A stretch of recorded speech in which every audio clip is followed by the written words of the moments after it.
There was a young boy who was scared and confused.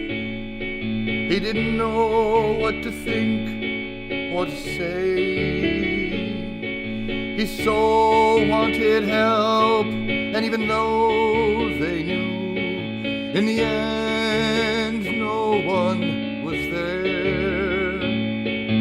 It's funny how things never change. It's funny how things stay the same. Sad and alone, just walk the same road. Yeah, okay. Anyway. I'm going to come right out and say this is kind of like when I did Just to See. I'm experiencing something that is interfering with what I thought was my everyday. And there's something inside of me that says I should just talk about it.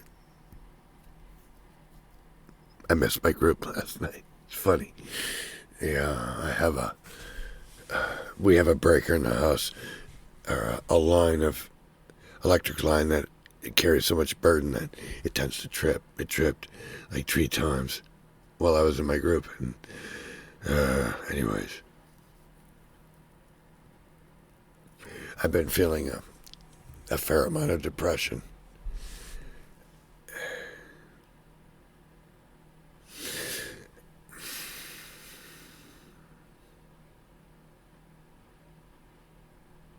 It's funny. I'm sitting here thinking about all the things I should say or could say, and then I'm afraid of saying some of them and wondering why I should be afraid to say. The truth is, I've been closer, and I don't want to say this in the wrong way. I've been closer to the ideas of suicide lately.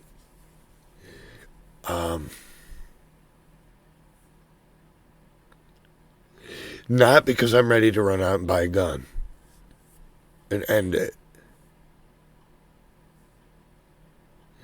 I still deal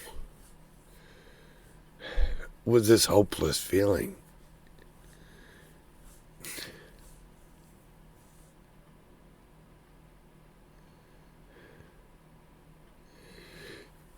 I don't want to not be. I like being. I really do. It's just sometimes when I wake up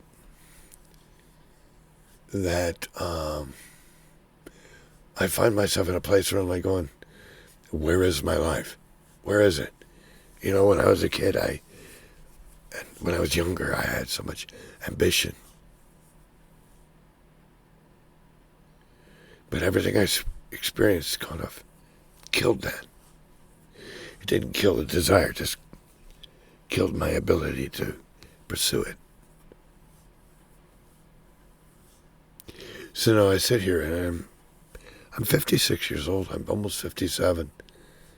You know, and I look at the things that I wanted to do, and I realize that they take time to cultivate. You know, if I were 23, after I wrote my first novel at 23, and I had, said, okay, it didn't get a lot of reception, but I can try again, write a couple more novels, and maybe I can work at getting better at writing or capturing people's attention, and I would have, 15 years to work that.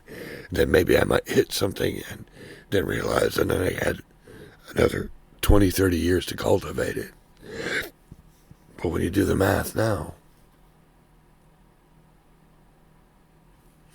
45 years, 35 years from now, I'm going to be dead.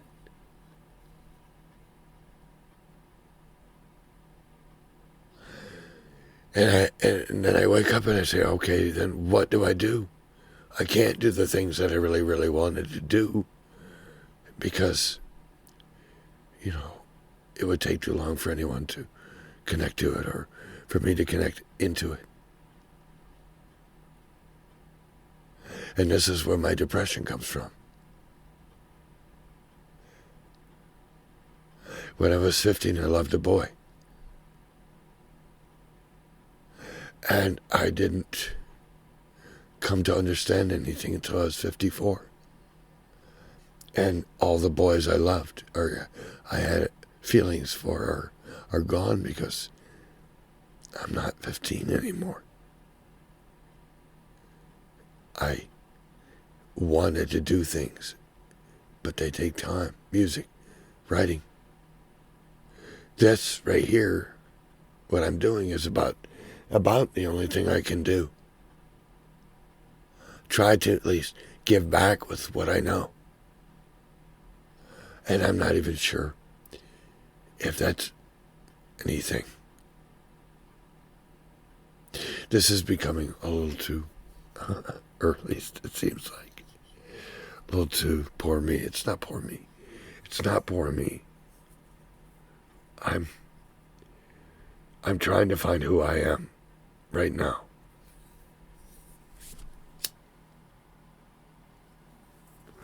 I want to know what my day is going to be when I wake up. I don't want it just to be watch television, play a game, take a nap, go to work, come home, watch television, play a game. But everything I wanted to do, I really feel like I'm too old to. I could be wrong. I could be wrong. I don't know. I just don't think this is anything anybody's really going to want to listen to.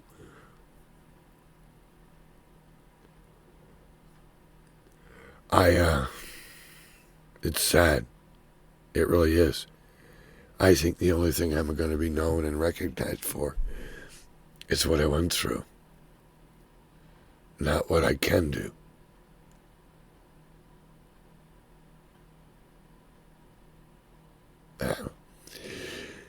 Anyways, this is just me feeling that's a moment of experiencing something in my life that's heavy or difficult, and feeling the underlying desire to speak through it. It comes across to me as being a bit needy, but I could be wrong. Anyways, I don't really think I have any more to say than to just have given myself the experience of saying what I was feeling. So you guys, same old, same old. Have a good night. Really and honestly. Focus on what gives you a degree of happiness. Because that's what I'm going to try to do. There is something meaningful in that connection to that happiness. As I feel compelled to say that. There's something meaningful in that connection to that desire to and connection to happiness. In the moment, even. Even if it's for 10 seconds. It does something, and I just haven't yet discovered what that is. But don't worry about me, I just needed to say honestly. All right, everybody, have a good night. Sacrifice and happiness don't share the same bed, 'cause it's funny how things stay the same. And sad and alone just walk the same road, and it's funny how things never change.